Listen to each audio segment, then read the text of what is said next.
Good morning. Here I am. Let's see, it's 10 o'clock your time, so I'm a little early, but I had a shocking realization this morning that I am way behind schedule. I'm at my friend Lynn's house, and I'm so excited to be here. Last night, she made me a wonderful casserole, and Mexican, vegetarian Mexican. It was yummers, and it kept me going, and so I'm really excited about that. And we hung out and watched a movie, and that was a good thing. But today I have to get really serious about getting back on track. I am currently in Grove, Oklahoma, if you never heard of that. It's a little south of what they call Miami, which spelled like Miami, looks like Miami, but they call it here Miami. But what do you expect from places that call Missouri, Missouri? You know, I mean, it kind of goes to, makes sense. So yesterday I started out and I thought I was doing great. I was way early, and I left the hotel before 10. I already had something to eat, and I had my double shot espresso before I went. And I went to the Unity Church in Springfield, Missouri, and had a nice visit with their administrator. The minister was not available, but we had a great time chatting, and I left a book there. Of course, here's what happened. I pull in to the church parking lot, and there is nobody there. So I'm like, oh God, nobody's here. I wonder if they're coming in. The hours said they started at 10. So I'm sitting there for a minute, and a police car pulls in, and I'm like, oh God, they're wondering what this person is doing here, and they're going to come over and they're going to question me, and And so he pulls behind me, and he parks. So what does the normal person thought? Oh, they are running my license plates. And I'm sitting, oh God, I didn't do anything. What am I nervous about? But I sat there a little bit longer, and finally I was uncomfortable. So I went up to the police car, and I said, do you know if they keep regular office hours here? Because I'm another Unity minister, and and the cop looks at me like, what? And he said, no, I don't know what they do. He says, we just park here to do our work. Isn't that interesting? Maybe they should kind of charge the state or the city or something, or get a little extra money for using their parking lot for business purposes. I don't care. In any event, it wasn't me. I didn't do anything wrong. There was nothing wrong with my car. I wasn't suspicious of anything. But I had to visit, and I was thrilled that I was back on the road by 10:30. I'm going like, this is going to be great. And I drive down the road a little bit, and I hit a detour. I mean, that was so disheartening because, excuse me, I know that I've got to make tracks, and I didn't want to get lost again. And I'm like, well, let me just drive a while and see what happens. And I found 66 again. But the problem is I did not want to backtrack. I mean, I backtracked yesterday, So I just figured out where I was and kept going. So all of a sudden, on the side of the road, I see this sign that says modern cabins. Well, I had seen modern cabins in my guidebook, but it didn't look like that at all. It just looked like an old rundown wooden cabin, and this place was little stone buildings. And that's something I found very interesting out here. Houses and buildings are more frequently made out of stone and brick and concrete and stuff like that than where we are. So, and those stone buildings, I'll tell you, they stand. So I decide that's not the place. I'm driving. I'm not going anywhere. It wasn't in my book. So I just keep on going. And all the time I'm going, I'm saying, you should turn back. You really should turn back. That could have been something. You should turn back. And I said, to myself, you can't chase every squirrel that crosses your path. So I decided to keep going. Then I came to this other thing. It wasn't on my path. I knew it existed. Didn't think I'd have interest in it, but it was like a stone building. It's called the Masonry Building. And it's a stone building that because of if you look at my pictures in my album, you'll see it. But you can't get an idea of what it really looked like. Believe me, it's something you really have to see. So I drove past it. It wasn't on my list. I got to get it back on my list. So and inside's going, you better turn around. Why don't you just damn well turn around? You got 2 things now you missed, and you don't know what you missed already, so turn around. So I turned around, and I went back to Modern Cabins. And that was one of the most wonderful backtracks I have ever done. I went in, and there was a door that said we're open, but you walk in, and it was like walking into somebody's house. I'm like, do I belong here? Should I be here? But I did see there were some like little items on a table for sale. So I said, well, this must be it. And there were very quaint signs and stuff like that, but I still felt odd. When I came out, there was a young man, and I said, "Wait, is that open? Was it okay that I was in there?" And he goes, "Oh, yeah, yeah." And he walked away, and so I took some pictures of the pumps and stuff. And then this other man approaches, and it is the man who owns the property. Now, their actual business is making memorial flowers for cemeteries, and but he just gave me so much information. It was the most informative, interesting thing. And he told me about when they got the place, it was all, you know, run down. But what they did is they took the cottages that were for the motor court, and they fixed them up on the outside and for structure and to make them look okay. And they used them for storage. Well, I said, man, just restore one of us, you know, one of them, and give your Route 66 travelers something to look at.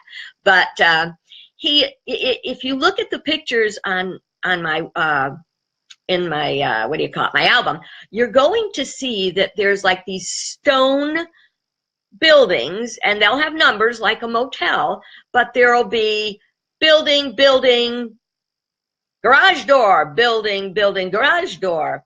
And he told me that was because when this place was opened in 1935, cars did not have the ignitions they have now. You know, some of you may be old enough to remember, and I do, that you would push a button to start the car. It was right beyond the crank thing. It was, you push them, you know. And so what the people were afraid to leave their cars out there, because if they left their cars out there without an ignition or anything, just push the button, they were afraid it would be stolen. So what they would do, and you can see this in the picture, although it's kind of hard to see, it's what you see in the picture is a garage, and you can see an open door to the side. And that you would drive into the garage, there'd be 2 cars in each garage, and then on the side would be your cottage, you know, the door to your cottage. So that was quite amazing. And then there's a picture of the ladies' room, or the bathrooms, and that was another stone building. And you had to pay to take a shower. You didn't have to pay to use the toilet, but you had to pay to use the shower. And on the outside of a little string of cottages was an outhouse. So that's what you'd use if you didn't want to go up to the restroom. The stories he told were amazing. He told a story of a woman who came, and very, very, very, very elderly, and she said, "I spent my honeymoon here." And he said, "Oh my God, isn't that amazing?" And he chatted with her, and he said, "Well, can you tell me anything about the other people that were here, you know, what they were like or what they were doing or anything?" And she said, "No, I was on my honeymoon. I was swoony." I thought that was so cute. So after we had a long conversation, I'm going to grab something real quick. Hang on. Of course, with someone who was so delightful to me, I wanted to leave him a book.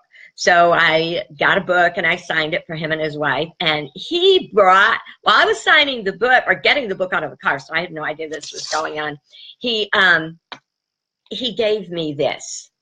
Route 66 Modern Cabins. And I was so excited because this, it's a Route 66, it says Show Me Route 66. So it's a magazine that comes out about Route 66. And this one was on him, and he told a story about how they relit the sign. The sign used to be, you know, really bad shape, and the neon wasn't working. And so it was a long story, and they had this party to it was a relighting party, which they do on the 66 Association. Whenever they restore something, they try to make a big deal of it. So he hired a band, a 10-piece band with trumpets and everything, just like back in the day. And they expected to have about 100 people, including their local politician, congressman, whatever.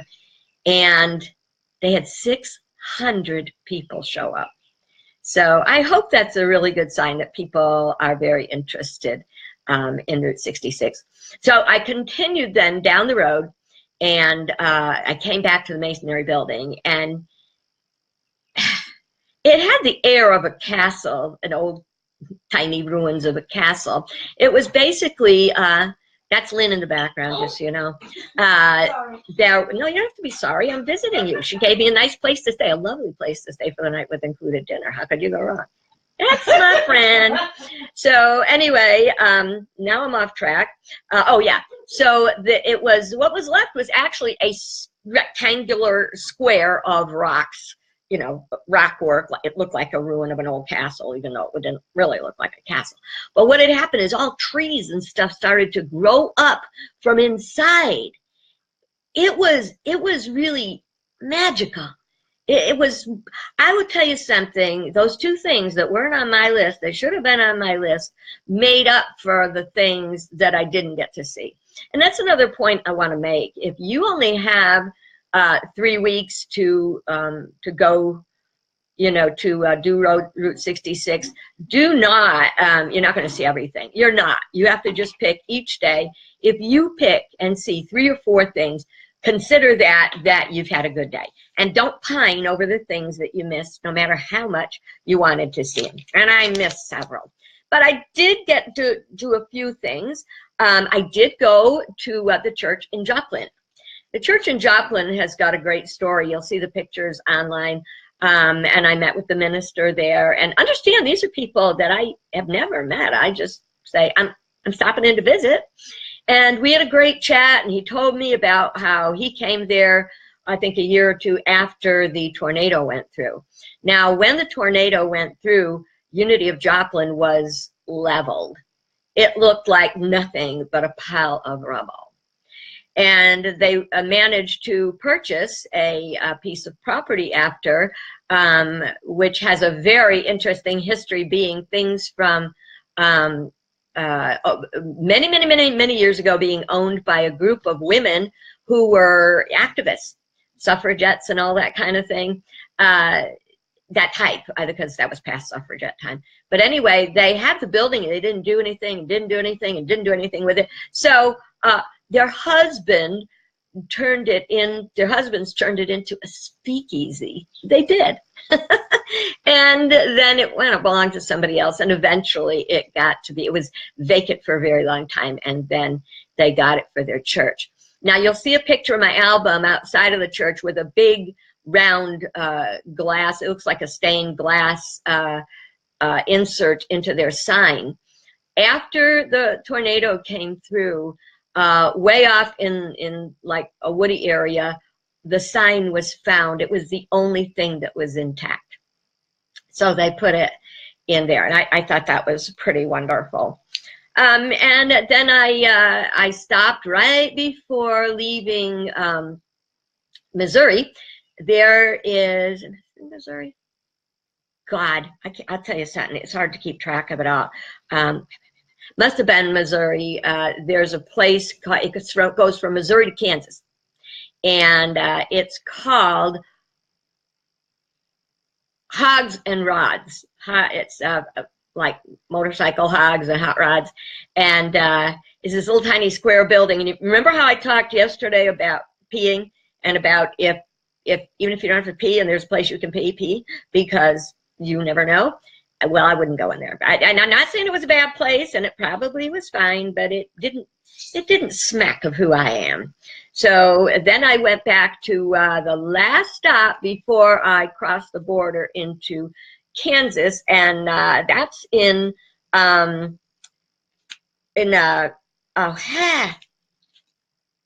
don't know. I crossed over anyway, and I think it was in Webb City maybe, and they have a place called Cars on the Road, and it's a gas station that was old and refurbished, and it's in use now. And they have 3 cars and trucks out in front that are kind of decked out to look like the cars from the Cars movie. So, of course, I had to take a picture with that. And so that was kind of fun. And while I'm there, I meet Tom and Linda. Tom and Linda asked me, so where am I from in Connecticut? And I tell them, and we're chatting. I said, how do you know so much about Connecticut? He says, oh, we live there. So they were from Westport. So I took a picture of them and say, if you checked out my webpage, hello, Tom and Linda, if you're out there checking out my video. And then I crossed over into Kansas. Kansas is 13 miles of 66. So there wasn't a whole lot to see, but I did see some things. I do have them on my list. There was a Kansas Route 66 that I saw, and cars on the route. I guess that was in Kansas.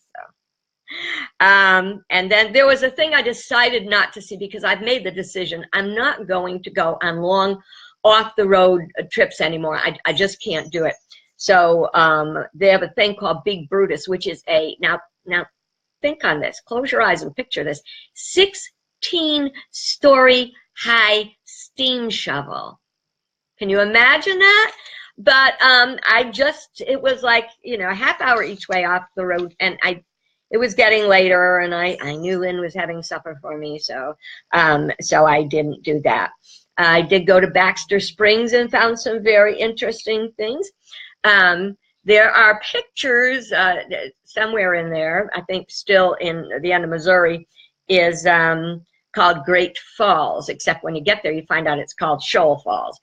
It is a very large double waterfall, so the water comes down, and then there's like lakey stuff, and then way down there's water goes down again. So I got a couple pictures of that. I didn't want to stand outside too long because yesterday was a rainy day. So, but I did enjoy looking at that. Now, in order to get there, I swear my GPS was just messing with my head, because I can't tell you how many times I went up this street, down that street, down that street. I'm like, I am not doing this. I'm just not doing this. And I did it. And there's this causeway. There's like water on both sides, no railings, and one car wide, and you gotta drive it to get over to get to where the falls were. Well, I took a big deep breath. I drove over, and I said, dear God, let there be a way that I don't have to go back over that again. Well, sure enough, on the way back, had to go over that damn causeway again. So then I trying to get to Oklahoma now, because Kansas is only 13 miles. I wound up on a gravel road. And again, I'm saying to my GPS, what are you doing to me? But I drove down that gravel road until I, thank God, finally hit actual road. It was where I was supposed to be. So, yeah. And at some point, I came to a town called Avila, I think. And in the pictures, you will see a mural on one of their buildings and their post office, which was really a very unique and interesting building that I had places to go and things to do. So I had to hit the road.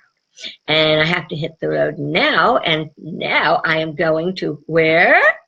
Miami, because that's the way they pronounce things here. And Lynn and I have got a plan for some things to see. So I'm going to go up there. We're going to see some things. I'm going to come back here, toss my gear in the car, and I will be on the road again, hoping to get a chunk of Oklahoma behind me by the time I pack it in tonight. So thank you for joining me on the journey. Have a great day. Keep your eyes open for pictures. Oh, wait. I got to tell you, those of you who are following the rocks, I forgot to take a picture of the rock I left at the modern cabins. If you see the picture in my album, you'll see that there's like on to the right, there's a post, and it's got a little ledge on it, and that is where I put the rock. And for those of you who are wondering where your rock was put, those of you who made rocks, you will, it was the rock with the big red maple leaf on it. So thanks for doing that. Lynn and I did not get rocks painted or decoupage last night, but she got me rocks. So I'm going to pack those babies up and find my next Michaels and get some of that Mod Podge, and maybe tonight I'll be Mod Podging rocks. God bless and a good day to you. Bye-bye.